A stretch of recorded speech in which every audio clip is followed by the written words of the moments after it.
ada talk show di Radio Start 102,6 FM. 102,6 FM Sasaransi, suara satu kata penumpang nafas di selalu di hati. Terima kasih untuk kamu semuanya. Sahabat di Start FM masih stay di sini di dialog interaktif bersama BNN Kabupaten Mandailing Natal dengan tema ketahanan keluarga, kunci penting atasi masalah narkoba. Masih dengan narasumber kita Ibu Farida ya. Dan seperti yang aku sampaikan tadi untuk kamu semuanya, boleh mempergunakan line telepon kita di 0811 658 1026 yang pengen ikutan gabung di sini ya. Boleh, kamu nggak usah sungkan, tanya aja gitu ya. Apalagi masalah narkoba itu yang paling penting ya. Kalau tanya yang lain jangan dulu ya. Di 0812 917211177 juga kita buka yang mungkin tidak mau pakai telepon langsung atau mungkin lewat WA dan SMS-nya ya. Nah, sahabat di Start FM, keterlibatan keluarga merupakan dukungan moral yang dibutuhkan oleh setiap anak gitu ya. Jadi ada ya, anak itu butuh dukungan ke keluarga ya, Bu ya. Komunikasi yang baik dan terbuka antara orang tua dengan anggota keluarga adalah faktor perlindungan yang paling handal dalam mencegah anggota keluarga yang terlibat gitu ya Bu ya. Nah, tentu yang tadi yang kita tanyakan ini apa yang harus diketahui. Nah, sebaliknya tadi orang tua mesti harus diketahuinya perilaku dan karakter anaknya. Kalau sebaliknya apa yang diketahui oleh anak, mungkin apa yang harus diketahui oleh anak tentang kondisi orang tua. Banyak nggak sih orang tua itu yang cuek, nggak peduli sama keluarga gitu, yang dia tahu hanya cari nafkah gitu ya. Padahal itu penting memang nafkah gitu ya. Tapi kan kondisi keluarganya juga harus diketahui gitu ya. Ya sebaliknya apa Bu? Jadi kan seperti yang kita sampaikan tadi bahwasanya tujuan dari ketahanan keluarga ini adalah meningkatkan kemampuan pengasuhan orang tua. Ya, tujuan yang pertama itu adalah.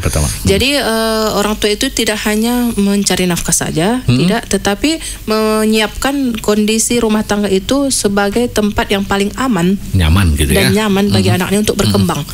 Ya.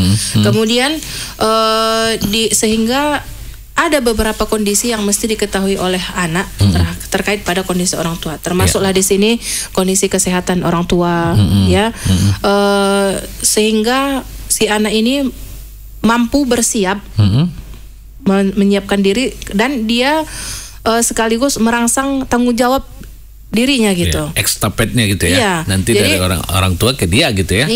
Jadi kadang-kadang kan anak-anak ini tidak bertanggung jawab karena memang tidak kita rangsang, tidak kita latih dia dari hal-hal yang kecil. Kemudian kondisi keuangan. Kalau kondisi keuangan saya rasa bisa juga kita bahas dengan anak, tetapi walaupun tidak sampai serinci betul. Hanya sekedar gambaran saja agar si anak lebih berhemat misalnya. Lebih bijaksana dalam menggunakan uang jajannya misalnya ya. Kemudian ada juga yang harus diketahui anak, yaitu tentang adanya sistem dukungan keluarga. Salah satu contohnya itu adalah misalnya dia punya kalau di Mandailing ada Nangуда, ada opungnya, kerabat ya. Yang bisa digunakan untuk mensupport dia. Sehingga si anak ini tidak merasa sendirian. Jadi sama dengan filsafat kita orang Mandailing gitu ya, artinya seanak sabor gitu ya. Berarti banyak semestinya keluarga itu yang memberikan dukungan terhadap anaknya gitu ya. Nah, jadi ketersediaan dukungan ini memaksimalkan pertumbuhan si anak gitu. Nah, jadi ada juga yang mesti kita diskusikan dengan anak itu adalah permasalahan emosi, ya. Emosinya ya. Emosi. Jadi kalau misalnya dia marah, bagaimana agar dia lebih menyalurkannya secara asertif namanya. Asertif. Tidak agresif. Berbeda asertif dengan agresif. Kalau agresif dia cenderung marah-marah, meluap-luap gitu. Siapa saja bisa jadi sasaran gitu. Ya. Tetapi kalau dia yang boleh kita emosi tetapi asertif atau lebih mudahnya secara positif. Kita kemukakan marah kita itu karena apa, ya. Kemudian kita tegas mengungkapkan apa keinginan kita. Nah, sehingga di saat si anak mampu kan banyak nih anak-anak yang susah mengungkapkan keinginan dia. Kadang-kadang ditanya pun pengen apa gitu dari orang tua, dia nggak tahu pula gitu. Nah, jadi keterampilan ini, kemampuan ini ya memang harus distimulasi oleh orang tua. Dia maunya apa, dan cara dia mengungkapkannya itu harus asertif, maksudnya jangan marah-marah gitu. Jangan marah, tapi lebih lebih jelas ya, singkat dan jelas. Singkat padat gitu ya. Pas dia apa yang diinginkan itu ya. Nah, jadi kemampuan yang seperti ini, seperti tadi yang saya katakan, ini harus kita bimbing ataupun kita biasakan di rumah. Sehingga saat si anak mengalami stres, kan si anak pun ada stresnya ya kan? Ada ya. Dia merasa dia muncul jerawat aja stres dia. Ya, apalagi lah yang putus pacar. Apalagi lah yang putus pacar. Biasanya anaknya tingkatan usia berapa lah yang paling yang kita intervensi ya. Yang SMA 3 tahun ini yang kita intervensi itu adalah anak yang berada di usia 18 atau bukan di sekolah SMP ya. 12 sampai 15. Kenapa ini pilihan utamanya? Karena memang peralihan usianya lebih tepat dia kita intervensi di interval umur segitu ya. Sehingga nanti berkelanjutan dengan stimulus ketahanan dirinya terhadap narkoba ya. Dia kan berkelanjutan kan. Ya, jadi di tingkat SMA dia semakin punya ketahanan ya. Ketahanan diri lagi namanya. Kalau dia di ketahanan keluarga ini, kita masih melibatkan orang tua di ketahanan keluarga ini, dan lebih mudah kita ambil usianya, sehingga komunikasi yang menjadi inti dari ketahanan keluarga ini sudah mulai dibuka ataupun sudah lebih banyak dilakukan di tingkat keluarga. Oleh sindikat itu juga sasarannya di usia sekian. Iya, memang. Ya, jadi setiap penyalahguna narkotika ya 92% itu mengenal narkotika itu kan pertama kali dari temannya. Ya. Jadi kita ketahui masa remaja setelah 12 tahun dia paling banyak menghabiskan waktu dengan temannya di luar dan paling loyal ya terhadap temannya. Karena takut ini juga ya, artinya punya karakter dibilang kalau nggak ikut takut dikucilkan, dibully gitu ya. Jadi pengakuan gagah-gagahan ya. Iya, jadi pengakuan dari gengnya itu ya. Sesuatu yang sangat penting bagi remaja kita. Identitas. Iya, punya identitas dia, identitas gengnya. Nah, jadi di ketahanan keluarga inilah kita bina remaja ini sehingga dia mampu memilah mana teman yang baik dan mana teman yang tidak baik. Bukan kita katakan teman buruk, tidak. Tidak baik ya. Ya, teman yang baik dan teman yang tidak baik. Teman yang tidak baik-baik saja gitu ya. Iya. Jadi nanti sehingga saat dia menjumpai teman yang tidak baik dan dia mengalami stres dan dia tidak mampu mengatasinya, dia tahu kapan cerita atau butuh saran dari orang tua. Ini yang kita upayakan betul di ketahanan keluarga ini. Nah, itulah misalnya kalau orang tua, katakanlah kalau orang tua dalam hal ini adalah ayah yang punya kesibukan, kadang-kadang kan kerja pagi, pulang pagi, bukan pulang sore, pulang pagi gitu kan. Terus apa saja keluarga yang dimaksud di sini? Upaya apa saja yang harus dilakukan oleh keluarga agar terhindar dari penyalahgunaan narkoba? Kalau keluarganya kita buka sedikit skopnya, mungkin ada nanguda kalau bahasa sini, ada uda, ada bow, ada ete atau ada bibi gitu. Itu apa saja sebenarnya peranan mereka dalam hal ini? Jadi sebelum ke situ ya tadi Bapak bilang bagaimana sibuk pulang pagi, berangkat pagi pulang pagi. Nah, kondisi pekerjaan orang tua yang seperti ini juga mesti disampaikan ke anak. Jangan sampai si orang tua mengatakan sibuk kerja, nanti si anak lewat pas jumpa pula di lopo. Oh gitu ya. Memang, kalau memang tujuannya kerja gitu ya. Mesti si anak tahu gitu. Karena memang ada tujuannya. Kalau memang harus begadang, ya memang ada tujuannya. Diberikan penjelasan itu sama anak gitu ya. Iya. Jadi orang tua pun di sini ya jangan pula tidak mau berubah ya kan. Jangan pula nggak mau berubah. Ya harus berubah kan. Daripada kita menghabiskan waktu di lopo ataupun nongkrong nggak jelas gitu ya. Lebih baik kita bersamai pertumbuhan si anak yang ada di rumah. Ya, artinya lebih banyak waktu sama mereka gitu ya, diskusi atau ngobrol apa saja begitu ya. Karena masa depan kan milik mereka, ya. Tapi mereka bagian dari masa ini, masa kini gitu.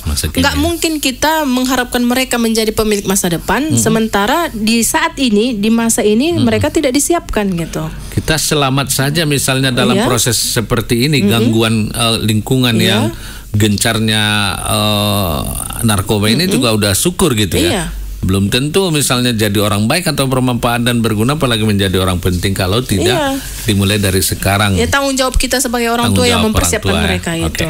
Nah, terkait pada upaya apa saja yang bisa dilakukan oleh keluarga baik pun keluarga besar. Yang pertama itu jangan menganggap tabu permasalahan narkotika di keluarga. Edukasi dini tentang narkotika di keluarga. Ya, baik dia masih berumuran 10 tahun pun anaknya itu bisa kita bahas karena BNNK saja itu melakukan penyuluhan ke SD. Ke SD ya. Jadi misalnya setiap kita penyuluhan ke SD itu selalu kita pesan ke anaknya, nanti ceritakan ya ke orang tua gitu bahwa hari ini kakak-kakak yang dari BNN datang gitu. Nah, kalau misalnya anaknya sudah ngomong gitu ke orang tua, itu seharusnya disambut oleh orang tua. Semestinya. Iya. Wajibnya memang begitu. Iya, memang seharusnya. Tapi kalau nggak peduli orang tuanya, perlu aja kita pertanyakan orang tuanya. Orang harus peduli orang tuanya. Apa nggak orang tua dulu dikasih bimbingan gitu ya? Nah, harus edukasi dini. Anggapan masyarakat kita ini kan masih banyak. Anakku ini kan baik budi. Nggak pakai narkoba dia. Itu selalu anggapan masyarakat ini, sehingga dia tidak mau membahas narkotika dengan anaknya. Di anaknya gitu ya. Jadi para pendengar semuanya, tidak ada jaminan seorang anak tidak memakai narkotika. Karena ketersediaan barang narkotika di daerah kita ini sangat mudah didapatkan. Dan si anak tetap bergaul dengan lingkungan. Dan ada rasa penasaran si anak gitu ya. Iya. Jadi mencoba sekali, dua kali ketagihan. Ya, jadi lebih baik kita persiapkan si anak ini, kita bahas duluan. Kalau terlanjur dibahasnya dengan temannya, belum tentu benar. Belum tentu benar. Sehingga kalau kita bahas duluan, setidaknya si anak ini sudah punya bekal. Gitu dia. Nah, kemudian setelah edukasi dini, apa yang bisa yang dilakukan oleh keluarga, kalaulah misalnya si anak sudah terlanjur mencoba, jangan sampai ini dianggap sebagai aib. Jangan sampai ini ditutup-tutupi ya gitu. Ya, ayo kita rehabilitasi, itu yang paling penting. Dan nggak boleh anak ini dikucilkan gitu ya. Ya. Jadi kalau misalnya si anak pun belum mau direhabilitasi, datang saja dulu orang tua untuk lapor diri ke BNNK ataupun ke kepolisian, nanti diarahkan ke BNN itu. Artinya kita juga dari aparatur ini gitu ya, artinya BNN lah dalam hal ini atau polisi dapat memantau perkembangan anak gitu ya. Sejauh mana, lalu apa yang dibutuhkan terhadap anak seperti ini gitu. Nanti di rehabilitasi akan kita lihat itu akan kita bantu orang tua bagaimana cara mengajak si anak. Kemudian proses rehabilitasinya kapan, di mana, seberapa lama, itu nanti hasil dari diskusi dengan orang tua dan penilaian oleh tim BNN gitu. Oke, makasih Bu. Belum selesai. Kita masih ada waktu gitu. Oke. Nah, jika melihat aspek peranan ketahanan keluarga ini mengacu pada pola pencegahan gitu ya, penajaman dalam tugasnya. Dan ini program ini melakukan penanggulangan masalah ini. Kemudian ada tekanan-tekanan dari teman sebayanya gitu. Seperti tadi, kalau tidak ikutan, kamu nggak jantan, nggak perkasa gitu ya. Ini coba dulu supaya ada begini ya. Kita tunggu sahabat Istat FM, tetap stay di sini. Kita bakal bahas tentang ketahanan keluarga, kunci penting atasi masalah narkoba ini. Bagaimana mengatasi tekanan dari teman sebaya. Kita simak yang satu ini. Pajak daerah dan retribusi daerah itu sumber pendapatan asli daerah. Mari semua turut berpartisipasi demi sukses pembangunan daerah ini. Pesan ini disampaikan oleh Badan Pendapatan Daerah Kabupaten Mandailing Natal. 102,6 FM Sasaransi, suara satu kata penumbang nafas selalu di hati. Sekarang makin asik dan makin fokus. Ini kita membahas tentang ketahanan keluarga, kunci penting atasi masalah narkoba. Ini apa namanya ya? Pendekatan nilai agama juga sebenarnya penting untuk kita lakukan ya, Bu ya, dan juga memberikan kesadaran kepada anggota keluarga gitu ya. Nah, ini tadi ada gagah-gagahan gitu. Kalau nggak ikut dibilang nggak berani, nggak jantan gitu ya. Cobain dulu. Dikompor-komporin. Dikompor-komporin ya. Santing gitu ya. Gitu ya. Sekali isap dulu gitu ya. Kalau bahasa Mandarinnya gitu ya. Nah itu untuk bagaimana sih sebenarnya mengatasi tekanan ini lebih berat beban dia itu karena datangnya tuh tekanan dari teman sebaya itu ya. Itu bagaimana? Dari anggota gengnya sendiri anggota gengnya sendiri. Apalagi ketuanya yang bilang itu kan siap bos katanya kan. Oke, itu bagaimana kita? Sinilah biar ku coba katanya pula. Jadi betul. Hal itulah yang mesti kita hindari. Jadi didiskusikan antara ayah dan anak atau antara orang tua dengan anak, bahwa di saat dia ditawarkan sekali, tanya apa itu, dan hanya satu pertanyaan saja. Jangan sampai ditanya gimana rupanya rasanya, gimana rupanya kau rasakan kayak mana. Jangan sampai banyak pertanyaan, karena kalau banyak pertanyaan itu menunjukkan ketertarikan, maka akan lebih gencarlah si pengajak ataupun pengedar ini mengajak si anak kita. Nah, sekali bertanya saja. Kemudian dikatakan I statement, maksudnya jangan karena power line. Aduh, saya nggak mau karena nanti ayahku marah. Nggak, jangan gitu. Tetapi saya tidak mau karena itu buruk bagiku. Kalau dibilang nanti bapakku marah, nanti si pengedar berfikir sebenarnya dia mau, cuman karena takut sama ayahnya. Dicari lagi alasan lain. Ayo lah ke sudut sana aja, ke sawah sana aja kita. Nggak bakal ketemu, nggak ketahuan gitu. Makanya kan mudah sih sebenarnya, simple. Jadi dikunci habis ya. Tetapi sekali bertanya saja, gunakan pernyataan kita bukan karena dilarang oleh orang tua. Dan lebih baik loh gini-gini. Nggak usah kita pakai itu. Ayolah, kalau dia nggak mau juga dan tekanannya ini semakin berat atau ancaman disertai dengan ancaman, nanti kau kulaporkan begini, enggak, kau coba ku bilang nanti sama si bos begini-begini, dikeluarkan dari geng dikeluarkan dari geng gitu. Kuncinya itu kita harus tenang, jangan sampai kita terangsang, maksudnya jangan sampai kita marah pula, emosi jadinya gitu ya. Jangan sampai memukul dan segala macam. Tenang dan santai, terus sebut nama dia. Ucok. Ucok, dengar ya. Saya tidak mau begini-begini karena itu membuat tubuhku rusak. Kalau kamu tidak mau ikut ke hal yang lain atau misalnya nggak mau juga, ya udah, aku pergi. Udah. Selesai gitu ya. Jadi percumanya ini kita berargumen terus-terusan dengan si pengedar, karena dia juga mencari banyak cara dia ya. Karena dia juga mengusahakan segala usahanya. Karena ada keuntungan dia gitu ya. Biar lebih banyak juga kawan dia yang pakai. Dan kan ilmunya ilmu penggodanya udah ilmu dari iblis itu berarti ya. Jadi banyak cara gitu ya.